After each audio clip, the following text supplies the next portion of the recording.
Hi everybody. Today we are going to discuss about the uterine prolapse, यानी कि prolapse of uterus, यानी बदन का बाहर आना। आम जबान में जो है लेडीज जब किसी डॉक्टर के पास जाती है तो वो जो है इस लफ्ज का भी इस्तेमाल करती है, यानी कि बदन का बाहर आना। तो ये यूट्राइन प्रोलैप्स है क्या? देखिए, यूट्राइन प्रोलैप्स जो है ये आपका जो यूट्रस होता है उसको थोड़ा स्ट्रक्चर को समझिए, उसके बाद आपकी समझ में ये चीज आ जाएगी कि ये क्या होता है। तो देखिए, ये हमने यहां पर ये स्ट्रक्चर बनाई है। इसमें ये वाली स्ट्रक्चर यहां से यहां तक ये जो है आपका वेजाइना बनाया है। वेजाइना के ठीक पीछे ये जो एक स्ट्रक्चर लगी हुई है, इसी को हम क्या कहते हैं? यूटेरस कहते हैं। इसको हम यूटेरस कहते हैं, जिसके अंदर बच्चा जो है वो आपका ग्रोथ करता है।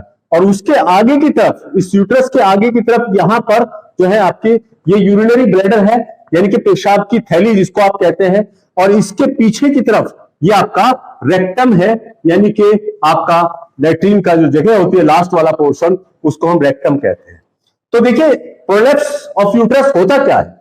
प्रोलैप्स ऑफ यूट्रस जो होता है ये आपका के यूट्रस जो है, ये यूट्रस क्या है, इसका ये पार्ट जो है, आगे का पार्ट जो है, ये वेजाइना में नीचे की तरफ ढल जाए, यानी कि ए डाउनवर्ड डिस्प्लेसमेंट और herniation of uterus through vagina, vagina के थ्रू यूटेरस नीचे की तरफ आने लगे, तो उसी को हम क्या कहते हैं? आपका यूटेराइन प्रोलैप्स या प्रोलैप्स ऑफ यूटेरस कहते हैं। इसका कॉज क्या हो सकता है? देखिए, इसके जो मेन कॉज होते हैं, मेन कॉज होते हैं लूजनेस ऑफ द सपोर्ट्स या फेल्योर ऑफ द सपोर्ट्स और weakness of the pelvic floor muscle, यानी कि वो सपोर्ट्स जिनके जरिए ये यहां पर रुका हुआ है। ये इस तरह से सपोज करिए, इनके ऊपर सपोर्ट्स लगी हुई है जिनके जरिए ये यहां पर रुका हुआ है। तो जब ये सपोर्ट्स ढीली पड़ जाए, फेल हो जाए, तो क्या होता है कि ये अपनी जगह नीचे खिसकने लगती है, तो यूट्रस जो है वो नीचे वेजाइना की तरफ को आने लगता है। तो इसी को हम जो है आपका यूट्राइन प्रोलैप्स कहते हैं।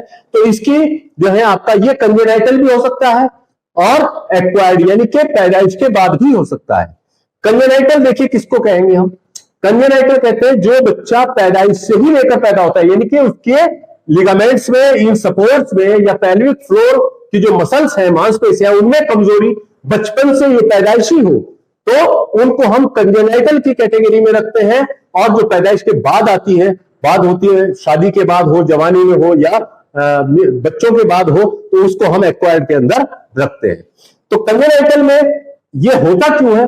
देखिए, इसमें दो वजह से स्पेशली हो सकता है। एक तो प्रॉपर कोलेजन का फॉर्मेशन ना होना और ओएस्ट्रोजन हार्मोन की डेफिशिएंसी होना। तो देखिए, ये दोनों, यानी कि कोलेजन और ओएस्ट्रोजन जो हार्मोन है, कोलेजन और जो हार्मोन होता है किसमें? ओएस्ट्रोजन हार्मोन जो है बॉडी के अंदर फीमेल की, तो वो दोनों के दोनों रेस्पॉन्सिबल होते हैं किसके लिए? इन सपोर्ट्स को मजबूत रखने के लिए, और जो पेल्विक फ्लोर मसल्स होती है उनको स्ट्रेंथ देने के लिए, मजबूत रखने के लिए वो जो है रेस्पॉन्सिबल होते हैं। तो उनकी कमी की वजह से या तो हार्मोन की डेफिशिएंसी हो जाए, यानी कि ओएस्ट्रोजन हार्मोन की डेफिशिएंसी हो जाए, या कोलेजन जो है वो आपका प्रॉपर ना फॉर्म हो रहा हो, तो उसकी वजह से ये कमी हो सकती है जो पैदाइशी बच्चा लेकर पैदा होता है। दूसरा, एक्वायर्ड। एक्वायर्ड यानी कि पैदाइश के बाद, ये यंगर स्टेज में या शादी के बाद या मेनोपॉज के बाद जो है वो हो सकती है। वो क्या होगी? तो उसमें कौन कौन सी वजूहात हो सकती है? नंबर एक, फ्रीक्वेंट प्रेगनेंसीज, यानी कि मल्टीपैराइटी, यानी कि जो औरत बार बार प्रेग्नेंट होती है, यानी कि जिस औरत ने बार बार बच्चों को जन्म दिया हो, तो उसकी वजह से भी सपोर्ट्स जो है वो, क्योंकि बार बार जोर लगाना पड़ता है, स्ट्रेनिंग करना पड़ता है, तो उस सूरत में बार बार जोर लगाने की वजह से ये सपोर्ट्स लूज हो जाती है। तो जो कि मोस्टली देखने में आता है कि मेनोपॉज एज, यानी कि जब फीमेल को मेंस्ट्रुअल साइकिल आना बंद हो जाती है, तो वो उसके बाद की जो एज होती है उसमें इस तरह की शिकायत जो है वो बहुत ज्यादा देखने को मिल जाती है।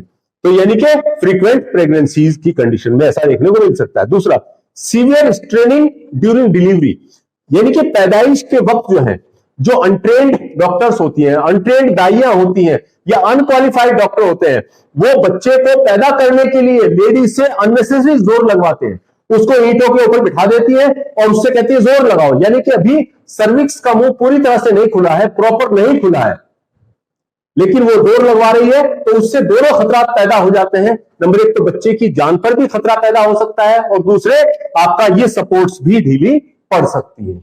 और जनरली देखने में आया कि यूजुअली जो इस तरह से जोड़ लगवाते हैं उनमें इस तरह की शिकायत ज्यादा मिलती है। Next, use of creds method during pregnancy.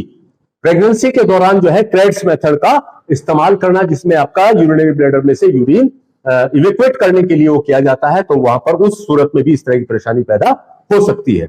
Next, pulling या ट्रैक्शन ऑफ बेबी फोर्सफुली, यानी कि बच्चे को पैदा करने के लिए जोर से खींचा जाए, जबरदस्ती उसको खींचा जाए, चाहे वो मैनुअली खींचा जाए या इंस्ट्रूमेंट के जरिए खींचा जाए, तो उससे जोर लगा के उसको बाहर खींचने की कोशिश कर रहे हैं, तो उस सूरत में भी आपकी ये सपोर्ट जो है आपका लूज पड़ सकती है। देखिए, पुलिंग में या स्ट्रेनिंग के दौरान ये किस तरह से लूज होती है। आप मिसाल के तौर पर एक रबर का टुकड़ा दीजिए, एक रबर का टुकड़ा लेके उसको ऐसे पकड़िए और छोड़ दीजिए, ऐसे खींचिए और छोड़ दीजिए। तो अगर आप एक दो बार करेंगे तो कोई फर्क नहीं पड़ेगा, लेकिन अगर आप उसको कंटिन्यू खींच के रखेंगे, बार बार खींचेंगे और बहुत देर तक खींचेंगे, तो क्या होगा कि वो लूज पड़ जाए, वो रबड़ जो है वो आपका लूज पड़ जाते हैं। तो बिल्कुल इसी तरह से ये सपोर्ट्स भी जो है स्ट्रेनिंग के दौरान, यानी कि बार बार प्रेशर पड़ने पर जो है ये लूज पड़ जाती है। नेक्स्ट आपका आता है एज, यानी कि मेनोपॉज के बाद, यानी कि मेनोपॉज की स्टेज में या बढ़ती उम्र में क्या होता है कि जो सपोर्ट्स होती हैं, जो लिगामेंट्स होते हैं, उनके अंदर लेग्जिटी पैदा हो जाती है due to the deficiency of the collagen या डेफिशिएंसी ऑफ द ऑएस्ट्रोजन या माल न्यूट्रिशन की वजह से वो सपोर्ट्स जो है क्या हो जाती है, उनके अंदर लेग्जिटी आ जाती है, लचीलापन आ जाता है, तो उसकी वजह से ये परेशानी पैदा हो सकती है ज्यादा उम्र की औरतों में। सम सर्जरीज, कुछ सर्जरीज ऐसी होती हैं जैसे पेल्विक रीजन पर से कुछ सर्जरीज करनी पड़ती हैं, तो उस सूरत में भी इस तरह की कंडीशंस जो है वो आपका, जैसे सिस्टोटॉमी करना पड़ता है या सिस्टेक्टॉमी करना पड़ता है या आपका जो है और एपेंडिसेक्टॉमी करना पड़ता है, तो उन सूरत में भी कभी कभी इस तरह की शिकायत जो है पैदा हो सकती है, या तो लिगामेंट जो है वो आपका कट जाए या लूज पड़ जाए या कोई और दूसरी डिफेक्ट आ जाए, तो ये सम सर्जरीज में, कुछ सर्जरीज में ऐसा देखने को आता है। अदर्स एंड रिस्क फैक्टर, यानी कि कंजेनाइटल और एक्वायर्ड के अलावा कुछ और दूसरे रिस्क भी हो सकते हैं, कुछ दूसरे फैक्टर्स भी हो सकते हैं जिनकी वजह से ये परेशानी पैदा हो सकती है। जैसे नंबर एक, सर्वाइकल फाइब्राइड या सर्वाइकल पॉलिप, यानी कि इसकी गर्दन में कहीं पर जो है वो आपका फाइब्राइड बन जाना या पॉलिप बन जाना, उसकी वजह से भी ऐसा मुमकिन हो सकता है। नंबर दो, लॉस ऑफ मसल टोन, यानी कि ऑस्ट्रोजन हार्मोन की डेफिशिएंसी की वजह से आपका जो वहां की पेल्विक फ्लोर की जो मसल्स हैं उसके अंदर जो है क्या हो जाए, टोन लॉस हो जाए, कॉन्ट्रैक्शन और रिलैक्शन प्रॉपर ना हो पाए, तो उससे वो लूज पड़ जाती है, तो उस कंडीशन में ये शिकायत पैदा हो सकती है। नेक्स्ट आता है आपका इंक्रीज एब्डोमिनल प्रेशर, किसी भी वजह से एब्डोमेन के अंदर का जो प्रेशर है वो इंक्रीज हो जाए, तो उस सूरत में भी इस तरह की कंडीशंस पैदा हो सकती हैं, जैसे आपका क्रोनिक कॉन्स्टिपेशन, क्रोनिक कफ यानी कि पुराना कब्ज है और पुरानी खांसी है लगातार चली आ रही है, या एसाइटिस है यानी कि पेट में जैसे कहते हैं ना पानी भर जाना, तो एसाइटिस की कंडीशन में या ओबेसिटी की कंडीशन में भी ऐसा मुमकिन होता है, या यूट्रस का वेट बहुत ज्यादा हो जाए, या heaviness of the baby, baby का जो वेट बहुत ज्यादा है उसके वेट की वजह से जो सपोर्ट्स है वो आपका लूज पड़ सकती है, और ट्रॉमा की वजह से भी इस तरह की कंडीशन पैदा हो सकती है। तो ये कुछ अदर फैक्टर्स हैं जो कि आपका रिस्क फैक्टर भी आप इनको कह सकते हैं। उसके बाद आता है स्टेजेस। देखिए, स्टेजेस ऑफ प्रोलेप्स, इसको 4 स्टेजेस में डिवाइड किया गया है। प्रोलेप्स को 4 स्टेजेस में डिवाइड किया गया है। नंबर 1 यानी कि स्टेज फर्स्ट, इसमें क्या होता है कि ये जो यूट्रस का एंटीरियर पोर्शन है ये ढलकर थोड़ा सा नीचे आ जाए, यानी कि यहां पर इस तरह से वेजाइना के अंदर दिखाई देने लगे, थोड़ा सा ये वेजाइना के अंदर, यानी कि upper half of the vagina, upper half of the vagina में ये चीज जो है महसूस होने लगे लेडी को, तो इसको हम स्टेज फर्स्ट में रखते हैं। नंबर सेकंड, स्टेज सेकंड में क्या होगा कि ये चीज जो है, ये देखिए जैसे जैसे ये नीचे को आएगा, यूट्रस भी तो नीचे को आएगा, तो स्टेज सेकंड में क्या होगा, ये थोड़ा सा नीचे को हुआ इस तरह से, और आपका जो है ये और थोड़ा नीचे की तरफ, यानी कि वेजाइना में नीचे की तरफ और ज्यादा नीचे की तरफ आने लगता है, यानी कि ओपनिंग ऑफ द वेजाइना तक जो है ये पहुंच जाता है, तो ये स्टेज सेकंड होती है, स्टेज सेकंड होती है। और स्टेज थर्ड स्टेज थर्ड यानी कि जब ये protrude out from the vagina, जब ये वेजाइना से बाहर आने लगे, वेजाइना से बाहर निकलने लगे, जैसे ये ऊपर से तो नीचे हो गया इस तरह से, और ये इस तरह से होता हुआ, और ये थोड़ा सा पार्ट, अभी पूरा नहीं बल्कि थोड़ा सा पार्ट जो है ये इस तरह से वेजाइना के बाहर निकलने लगे, ऊपर से नीचे को हो गया और ये वेजाइना से बाहर दिखाई देने लगे अच्छी तरह से, तो इसको स्टेज थर्ड में रखा गया है। स्टेज फोर में क्या होगा? स्टेज फोर में कंप्लीट यूटेरस ही बाहर आ जाता है, कंप्लीट यूटेरस ही वेजाइना से बाहर आ जाता है, जैसे गुब्बारा लटका हुआ हो, पूरा का पूरा वेजाइना के थ्रू बाहर आ जाता है जैसे गुब्बारा लटका हुआ। ये यहां से आप इस तरह से समझ लीजिए कि ये इस तरह से आपका पूरा का पूरा ही बाहर आ गया है, ये पूरा का पूरा ही गुब्बारे की तरह से बाहर लटक गया है। तो इस स्टेज को हम स्टेज फोर कहते हैं, जो सर्जिकली ही ठीक हो सकती है। तो ये स्टेज फोर, ये होगी इसकी स्टेजेस। उसके बाद आते हैं हम साइन एंड सिम्टम्स में। साइंस एंड सिम्टम्स में देखिए क्या है कि उसमें आपका नंबर एक, feeling something coming out. Female को यह महसूस होता रहता है कि कोई चीज बाहर आती हुई नजर आ रही, कोई चीज बाहर आती हुई उसको महसूस होती रहती है। पेन बिलो ग्रोइन, इस पेड़ों के नीचे जो है भारीपन होने की वजह से यहां पर दर्द जो है फीमेल को महसूस होने लगता है। Heaviness in the pelvic region, इस पेल्विक रीजन में भारीपन दिखाई देता है जैसे कुछ भरा हुआ हो, इस तरह का महसूस होता रहता है। Whitish discharge from the vagina, vagina से कुछ व्हाइट कलर का जो है डिस्चार्ज फ्लूइड जो है वो सीक्रेट होता रहता है। और लो बैक पेन, और कमर पे पीछे भी दर्द जो है वहां पर महसूस हो सकता है। सीवियर पेन ड्यूरिंग क्वाइटस, यानी कि क्वाइटस के दौरान, इंटरकोर्स के दौरान फीमेल को बहुत ज्यादा दर्द जो है वो होता है। में सिस्टोसील और रेक्टोसील, यानी कि जब सीवियर कंडीशन इसकी आ जाती है, सीवियर कंडीशन आ जाती है, यानी कि इतनी जो पेल्विक मसल्स है वो इतनी लूज हो जाती है, इतनी वीक हो जाती है कि ये यूरिनरी ब्लैडर भी यहां से नीचे आने लगता है, या रेक्टम जो है यहां से नीचे आने लगता है। ये इसके कॉम्प्लिकेशन भी है एक तरह से, यानी कि ये इसकी सबसे बिगड़ी हुई स्टेज है जब सिस्टोसील या आपका रेक्टोसील भी यहां से होने लगे, ये भी चीज बाहर आने लगे, तो ये इसकी बहुत कॉम्प्लिकेटेड कंडीशन होती है। इनके अलावा आपका रिकरेंट ब्लैडर इंफेक्शन या यूरिन इनकंटिनेंस, डिसयूरिया या मिक्चुरेशन, बार बार पेशाब का आना या पेशाब का बिल्कुल मत आना, तो इस तरह की कुछ कंडीशंस जो है ये भी पैदा हो सकती हैं इसके अंदर, आपका यूट्राइन प्रोलैप्स के अंदर। इन्वेस्टिगेशन देखिए, इन्वेस्टिगेशन में देखिए सबसे पहली चीज तो कंप्लीट हिस्ट्री फीमेल की जब आप लेंगे, उससे पूछताछ करेंगे, तो वो भी पेशेंट जो है अपने साइंस एंड सिम्टम्स बताएगी, साइंस वगैरह जो भी है आप देखेंगे, एग्जामिन करेंगे, तो वो सब चीजें जो है प्रूव कर सकती हैं कि ये प्रोलैप्स हो सकता है। इसके अलावा आईवी पोलोग्राम जो है हम कर सकते हैं, आईवी पोलोग्राम टेस्ट जो है आपका इंट्रावेनस पॉलीग्राम टेस्ट होता है, तो उसको भी हम कर सकते हैं। यूएसजी भी करा सकते हैं, यानी कि अल्ट्रासोनोग्राफी भी करा सकते हैं, और कभी कभी जो है वो एमआरआई की भी जरूरत पड़ जाती है। तो इस तरह से ये इसके investigation. Management of uterine prolapse या ट्रीटमेंट ऑफ यूटेराइन प्रोलैप्स, देखिए ये ट्रीटमेंट जो है या ये मैनेजमेंट जो है वो दो तरह से हम कर सकते हैं। एक कर सकते हैं आपका नॉन सर्जिकल, और एक करना पड़ सकता है आपको सर्जिकल, यानी कि एक नॉन सर्जिकल और एक सर्जिकल। नॉन सर्जिकल या सर्जिकल हमें करने से पहले कुछ चीजों को देखना पड़ेगा, यानी कि मैनेजमेंट डिपेंड करता है किसके ऊपर, upon the stages of prolapse. Prolapse किस स्टेज का है, फर्स्ट का है, सेकंड का है, थर्ड का है, फोर्थ का है, ये स्टेज हमें ध्यान रखनी पड़ेगी। और इसके साथ साथ फीमेल की एज कितनी है, यानी कि जवान है या दरमियानी कद की या बूढ़ी है, तो ये चीज भी हमें देखना पड़ेगा।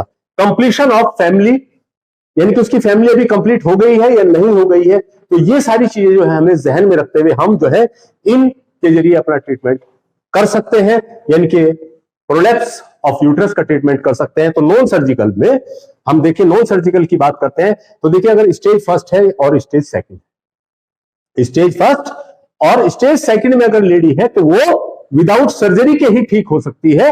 उसको एक स्पेशल एक्सरसाइज करनी पड़ेगी जिसको हम किगेल एक्सरसाइज कहते हैं।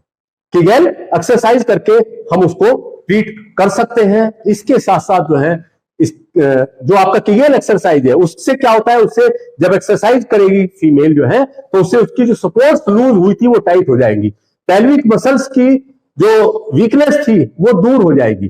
किगेल एक्सरसाइज के साथ साथ अगर पेशेंट को सिट्स बाथ भी करा दे तो बहुत जल्दी क्योर हो जाता है।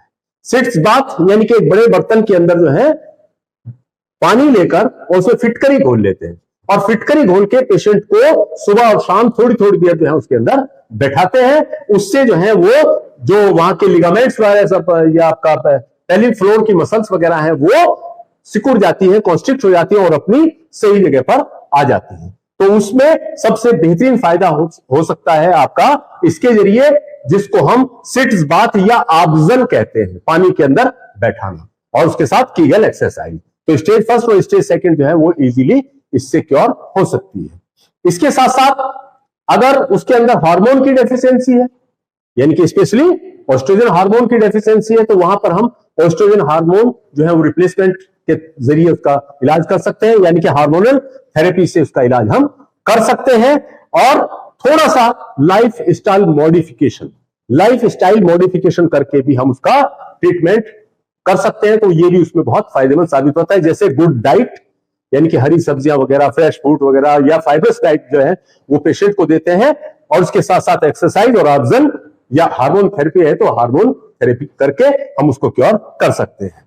मेडिकेशंस के तौर पर इसमें हम अगर हम कुछ दवाइयां दें तो वो भी आपका फायदेमंद साबित हो सकती है। जैसे यूनानी मेडिसिन में होम रेमेडी के तौर पर आपको मैंने सिट्स बात बताया कि एक टब के अंदर पानी लेके उसके अंदर फिटकरी घोल के उसके अंदर सुबह शाम पेशेंट को बिठाएं तो काफी फायदा मिल सकता है। इसके साथ साथ यूट्रस को मजबूत करने के लिए मेडिसिन हमें देनी पड़ेगी। जैसे यूनानी में एक दवाई आती है माजून मुकव्वे रहम, हमदर्द कंपनी की आती है और भी दूसरी कंपनी बनाती है। तो यहां पर जो है माजून मुकव्वे रहम और माजून सुपारी पाक अगर हम इसके साथ दें तो इस स्टेज फर्स्ट और स्टेज सेकंड में जो है वो फायदा हो सकता है।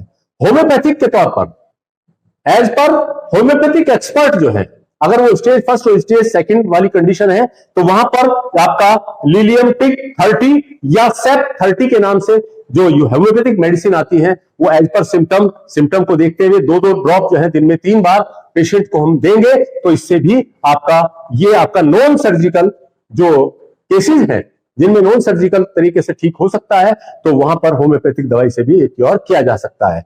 सर्जिकल ट्रीटमेंट देखिए हम किस लिए करते हैं और कहां कहां इस्तेमाल कर सकते हैं। देखिए सर्जिकल ट्रीटमेंट में हम क्या क्या कर सकते हैं। नंबर 1 पार्शियल हिस्टेक्टोमी, लेकिन वहां पर मैंने आपको बताया कि हमें स्टेज देखनी पड़ेगी और उसकी फैमिली कंप्लीट हुई है नहीं हुई है, उसकी एज क्या है ये भी ध्यान रखना पड़ेगा। ऐसा नहीं कि आप जवान लड़की है और उसको यानी कि हिस्टेक्टोमी एकदम से कर देंगे आप बिना किसी वजह की, या फर्स्ट स्टेज सेकंड स्टेज में कर देंगे, ऐसा नहीं। तो उसकी स्टेज को ध्यान में रखते हुए हम जो है उसका इलाज करेंगे। तो इसमें अगर ये थर्ड स्टेज में है तो वहां पर हम पार्शियल हिस्टेक्टोमी से भी काम चला सकते हैं, यानी कि जो हिस्सा बाहर आ रहा है उसको कट करके बाकी को वापस रिप्लेस कर देते हैं, वापस अपनी जगह पहुंचा देते हैं, तो पार्शियल हिस्टेक्टोमी इसको कहते हैं। कंप्लीट हिस्टेक्टोमी हम कब करेंगे, या तो यानी कि वो स्टेज 4th में हो या फिर उसकी फैमिली कंप्लीट हो चुकी हो, उसकी खुद की डिजायर होगी यूट्रस निकाल दीजिएगा, तो वहां पर आप कंप्लीट हिस्टेक्टोमी कर सकते हैं। इसके अलावा कंस्ट्रक्टिव ऑपरेशंस जो है, यानी कि यंग एज है तो उसमें हम पहले ट्राई करेंगे कुछ ऐसा कि ताकि जो है हम उन लिगामेंट्स को जो लूज हुए हैं, जो पेल्विक मसल्स लूज हुई हैं, उनको रिपेयर कर सके, रिकंस्ट्रक्ट कर सके, तो वहां पर कंस्ट्रक्टिव ऑपरेशन जो है हम कर सकते हैं। फॉर रिपेयर ऑफ लिगामेंट्स, यानी कि जो लिगामेंट्स लूज हो गए हैं या टूट गए हैं उनको रिपेयर करने के लिए, ये टाइट टू सपोर्ट या पेल्विक फ्लोर मसल्स को स्ट्रेंथ देने के लिए, और इसमें बैक टू पवेलियन जिसको आप कहते हैं ना, कि यूट्रस को वापस उसकी जगह पे पहुंचा देना, उसके सपोर्ट्स को जो है वो टाइट कर देना या सिल देना, तो ये जो है आप कंस्ट्रक्टिव ऑपरेशन के अंदर कर सकते हैं। तो ये 2 तरीके थे इसके ट्रीटमेंट के, एक नॉन सर्जिकल और एक सर्जिकल। तो ये था हमारा आज का लेक्चर यूटेराइन प्रोलैप्स या प्रोलैप्स ऑफ यूटेरस। अगर इसमें कोई सवाल आपके जहन में आ रहा है तो आप कमेंट बॉक्स में डाल सकते हैं, और अगर आपको ये वीडियो पसंद आया हो तो लाइक शेयर सब्सक्राइब जरूर करें। थैंक्स।